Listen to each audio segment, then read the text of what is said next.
আজকে ইফতারি করার পরে আস্ত মুরগি দিয়ে ভাত খেলাম। হা গাইস, আজকে মাগরিব নামাজ পড়ে এসে দেখি বাড়িতে আম্মু আর এসে দেখি আম্মু শসা আলু কাটতেছে আর জিজ্ঞাসা পর বলতেছে আজকে আমার জন্য কি আস্ত মুরগি রান্না করেছে আমার জন্য।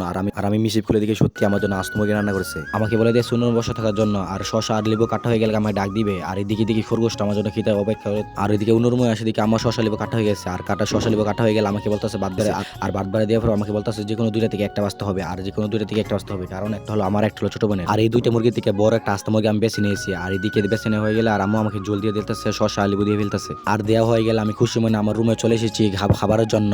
আর রুমে চলে আসার পর আমি বিকেনে সুপাত বসে খাবার শুরু করলাম আর খাবার শুরু করার সময় দেখি খরগোশটা আমার ফিল চাইছে আর এদিকে তারপর আস্তা মুরগিটা মুখে দিতে আহা কি বলবো, একের মার হাতে রান্না সব পৃথিবীর সবচেয়ে সেরা রান্না। খাবার শুরু করার পরে দেখি খরগোশটা ফিল চাইছি, তাই জন্য আমি খরগোশটিকেও দিয়ে দিলাম আর খরগোশটা খাবার দেওয়ার পর আমি এদিকে মনে আনন্দ খেতে দিয়েছিলাম আর ছোট একটা বাচ্চা এসে আমাকে ডিস্টার্ব করতেছে, তাই বলছিলাম আমার থেকে একটু খাবি নাকি, সে বলো না খাবে না, তাই জন্য আমি সে চলে গেছে আর চলে যাওয়ার পর আমি এদিকে মনে সুখে খাই। আর তোমরা মিনি ব্লগস ভিডিওর জন্য লাইক সাবস্ক্রাইব করো।